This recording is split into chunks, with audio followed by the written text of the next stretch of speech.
Welcome everyone to MailFuzz TV. I am Peter, and today I'm going to be talking about the Twilight Zone, Season 5, Episode 30. It's called Stopover in a Quiet Town. So spoilers for the episode.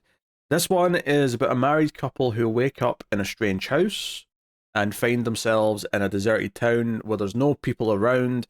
And not only that, a lot of the things in the town turn out to be fake. There's drawers in the house that don't actually open. They're just like the wooden panels with solid wood behind them and things like that.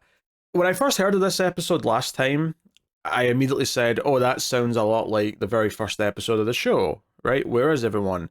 And a few other episodes that have had kind of similar premises where it's like someone alone in a location trying to figure out where they are.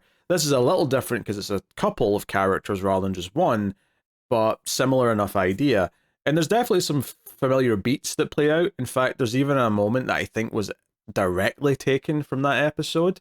Particularly, I'm sure there was a moment in the very first episode of the Twilight Zone where the character who's alone in the town thinks he sees someone sitting in a car, but then when he runs over to it, it turns out to be a mannequin.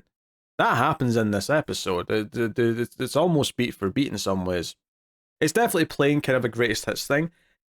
The episode does have a twist, and it is kind of a fun, like, twist for a Twilight Zone episode. It does also feel like it comes from a different episode. It feels very similar to the twist at the end of, I can't remember the name of the episode title, but the episode with the bucket of toys, where the twist ending is that they're actually toys trying to get out of the bucket. It feels like we've got a little bit of that in the twist ending. And also any episode that's turned out to be that either aliens are here or we are the aliens at the end. Basically, it feels kind of like a greatest hits episode where it's taking a bunch of ideas that have worked before and kind of mushing them together. And I think the end result is mostly entertaining. It's mostly fun.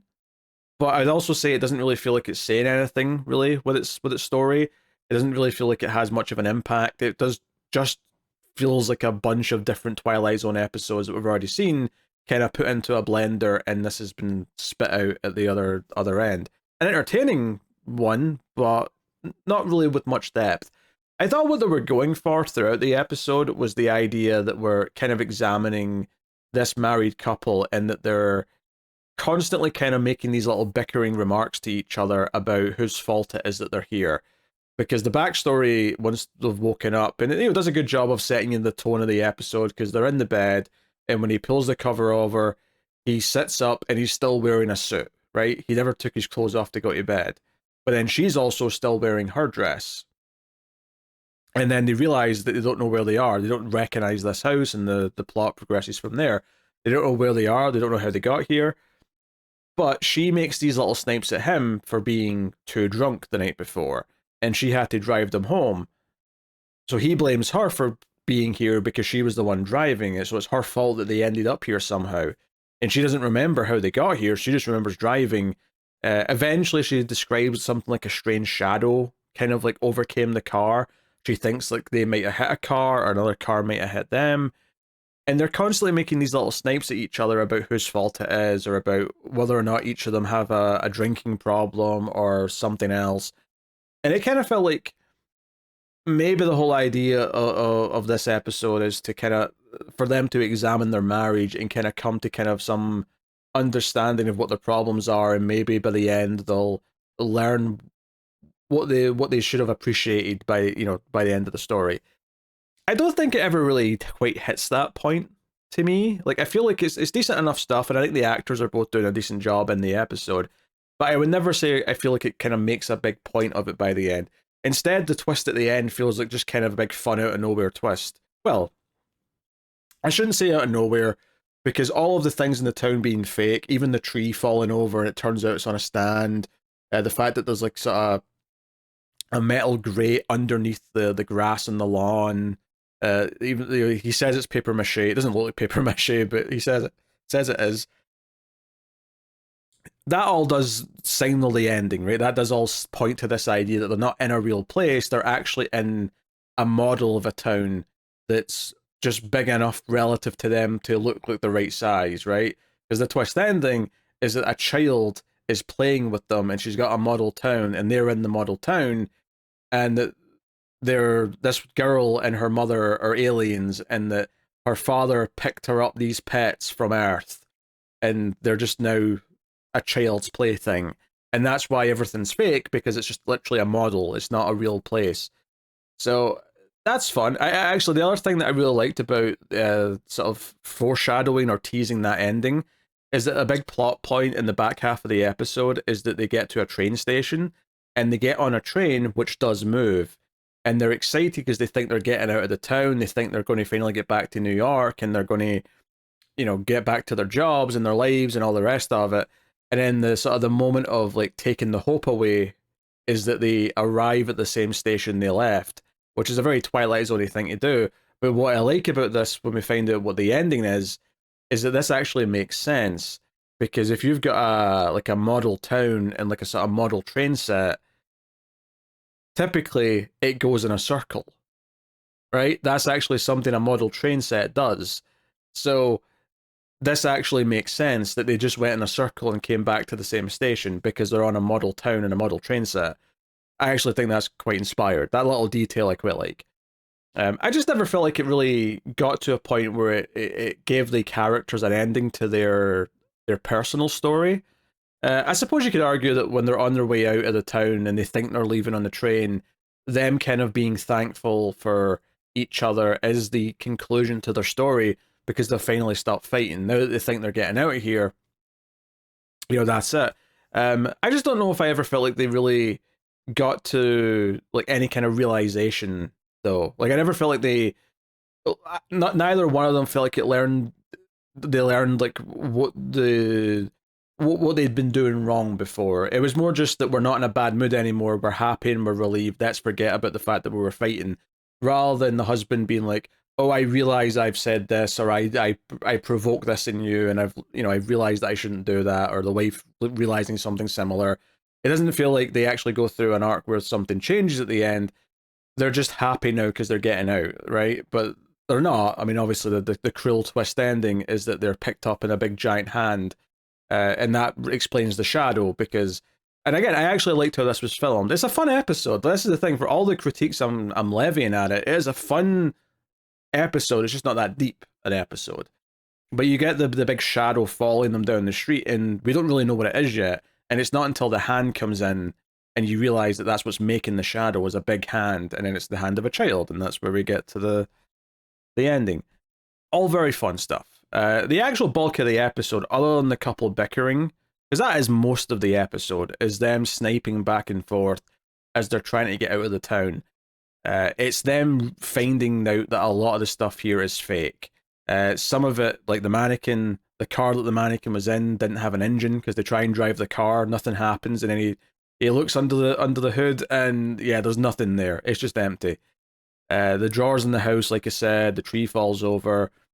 And some of the logic's fine. They think, oh, why is no one around? Oh, it's because they must all be at church. It's Sunday morning, so they go to the church, but there's no one there. Although I do have a complaint about that scene, actually. They must not have had a set for the church, like in the interior of the church, because they only show them in this little foyer area, and they open the door to the chapel thinking they're going to see someone, and when they open the door, we just get a close-up of their faces saying, oh no, there's no one here.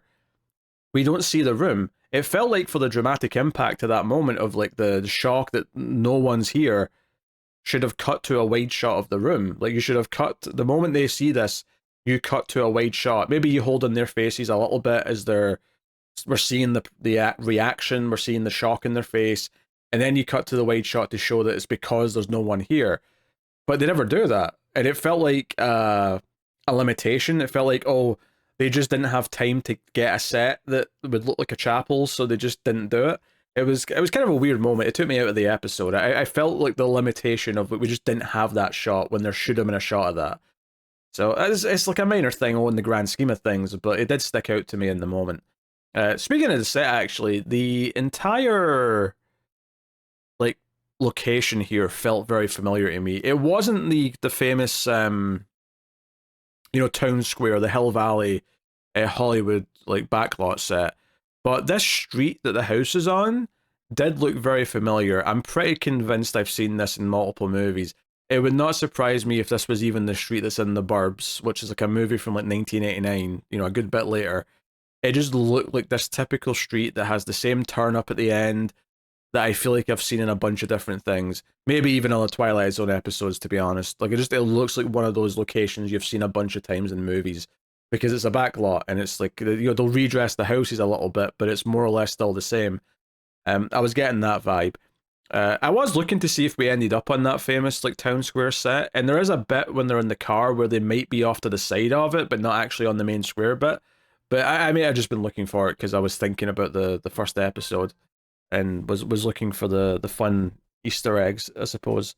On the actors here, I didn't recognize Nancy Malone who plays the wife, but the husband, it was bugging me, right? Barry Nelson's the actor, and it was bugging me in the first couple scenes. I was like, I know him from something. What is he from? And I actually didn't have my phone with me because it was charging in the other room, so I couldn't just look it up. So I was forced to sit there in agony trying to figure out who it was. And it actually clicked. It did click after a few more scenes. He's in The Shining. He is the hotel manager who gives Jack Nicholson his job. I mean, he's fine in this for sure. I think the characters are good in the sense that they do have, you know, they have conflict, right? Their marriage clearly is in a rough place. And you know, honestly, some of the themes that I was getting early on, that I thought they were going to develop a bit further, was this idea that he really hates being in this quiet small town, this suburban town. He likes the city.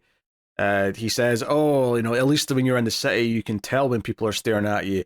Here, they're peering from behind their curtains in the windows."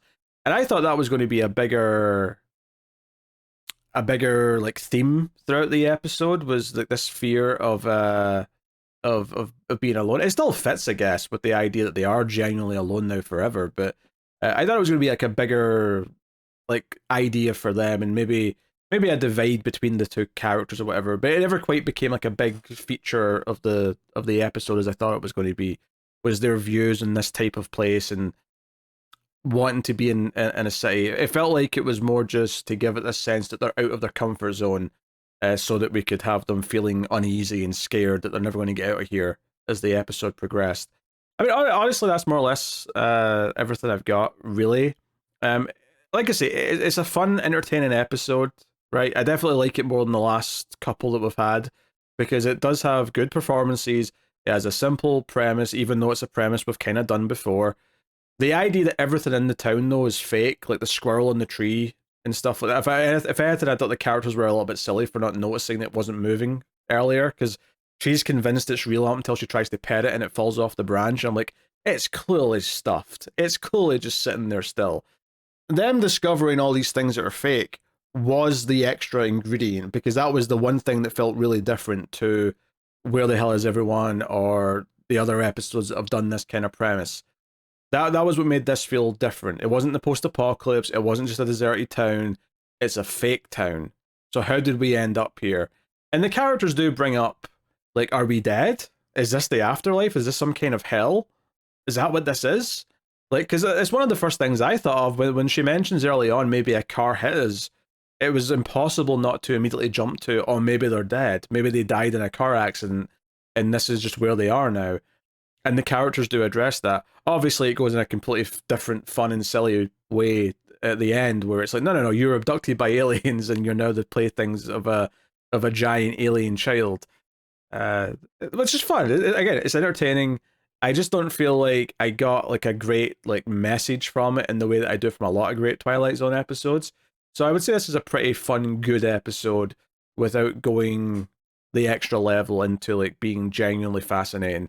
You know, I would say that the idea that it's just like a greatest hits of different Twilight Zone ideas smushed together does inherently make it feel lesser than the episodes that it's taken from, because it doesn't feel like it's being new and creative anymore, as opposed to just being, oh, this is a fun bunch of ideas that they've kind of done before, but remixed. You know, this is a remix of some old ideas.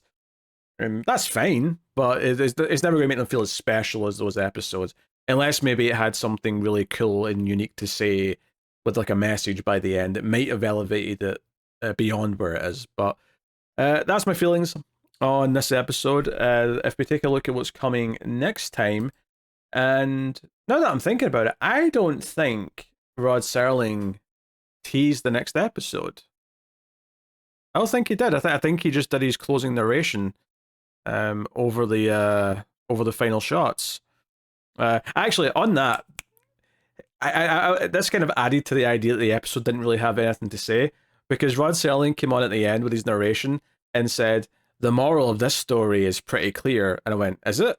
"Yeah, don't drink and drive." And I went, "What?" What? That did not feel like the obvious moral of this story, right? I mean, obviously you shouldn't drink and drive, but that did not feel like that's what this episode was really trying to say something about. Honestly, it really did not. So that just kind of said to me that like they were kind of stretching there for the final narration to like feel like it was wrapping up the story. But anyway, still we have IMDb, so we can check out what's coming next time. Anyway, it's called The Encounter, and here's the description on IMDb. Post World War II Hawaii, two men of once opposing races are stuck in the attic full of war trophies, including a samurai sword, waiting to dutifully avenge its slain master. Okay, that's interesting. And we got George Takei in this episode, so that's fun. So it's two people of opposing sides and a murder weapon sitting there potentially waiting to be used. This could be good. There's a nice idea of a sort of tense, slow burn episode that you could do here. But yeah, that's my thoughts on this episode of Twilight Zone. We only have 6 left. If you didn't see it last week, I did start doing the 1980s version of Twilight Zone. It's a sponsored review that one of the patrons is sponsoring, and I'm doing those 2 episodes per month whilst they're being sponsored. So the first 80s Twilight Zone episode review is out.